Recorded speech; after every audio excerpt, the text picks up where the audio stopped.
380, Catholicism was made the official religion of the Roman Empire, saying, "We authorize followers to assume the title of Catholic Christians, but as for the others, they shall be branded heretics.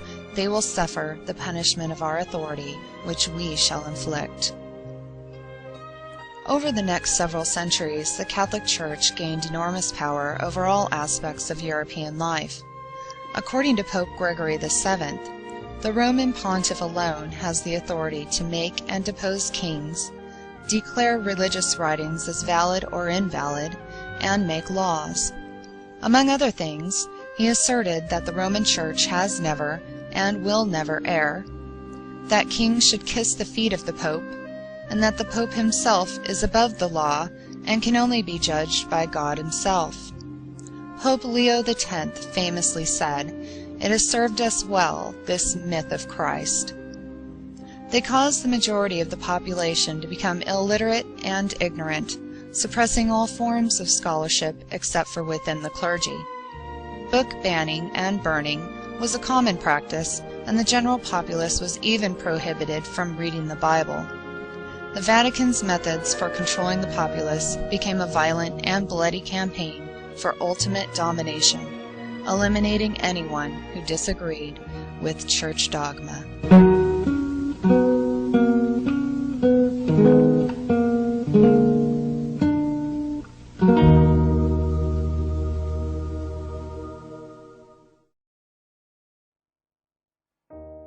A series of Vatican-inspired wars called Crusades began in the year 1095 with the campaign for control of Jerusalem and lasted for over 250 years. Pope Urban II called for a Catholic army to be assembled and sent them forth against Muslims, Jews, and heretics. An estimated 3 million people died. The Pope had promised automatic forgiveness of sins to any crusaders who participated. A storm of savagery swept over the homeland of Yehoshua. Whole cities were massacred, atrocities committed against the corpses of the slain. In the year 1208, Pope Innocent III proclaimed a formal crusade against the Cathari and Albicingians in the south of France. He allowed for the confiscation of Cathari lands and promised the Crusaders divine clemency of any violence committed against Cathari heretics.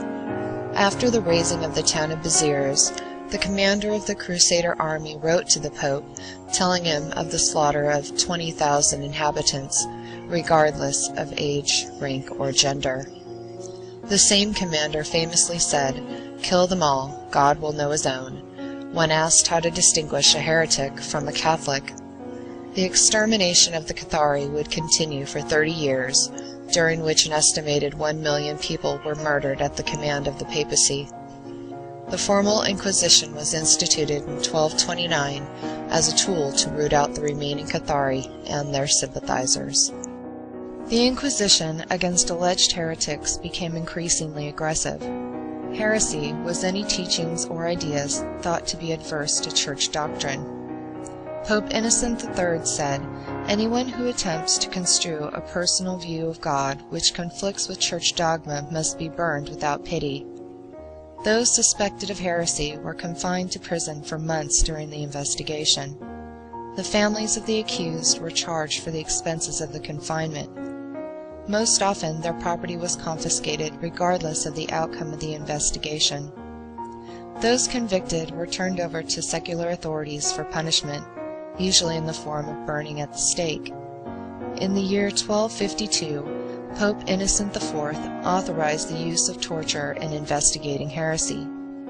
The instruments devised for the torture chamber proved the sadistic and brutal nature of the men who applied them. They were designed to inflict as much pain as possible, and victims often confessed to imaginary crimes to escape the cruelty of the inquisitors. Inquisitors grew wealthy confiscating the property and possessions of heretics. Inquisitor Emmerich lamented that there are no more rich heretics. Even the dead were not safe from suspicion. Their bones were dug up, paraded through the streets, and burned, their heirs disinherited and their property seized. Toward the end of the 15th century, inquisitors shifted their focus from heretics to women thought to be witches.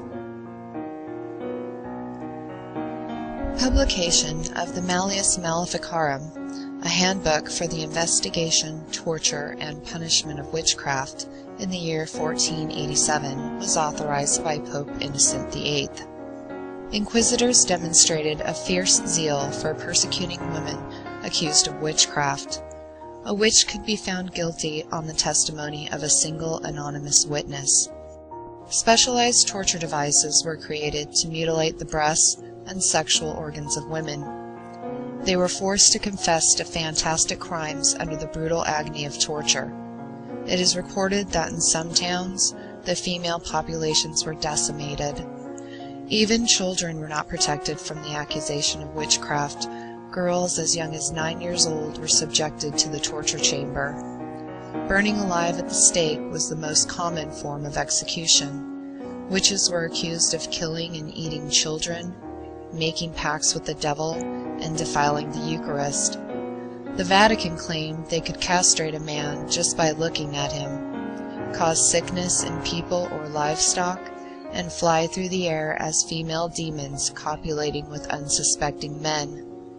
Women with knowledge of healing, contraception, and midwifery, who had long been respected and valuable members of their local communities, were now vilified and denounced for practicing witchcraft.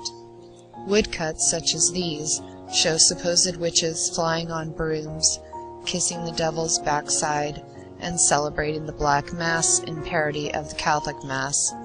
Every female was a potential witch, and coming under the suspicion of the Inquisition tribunal was essentially a death sentence.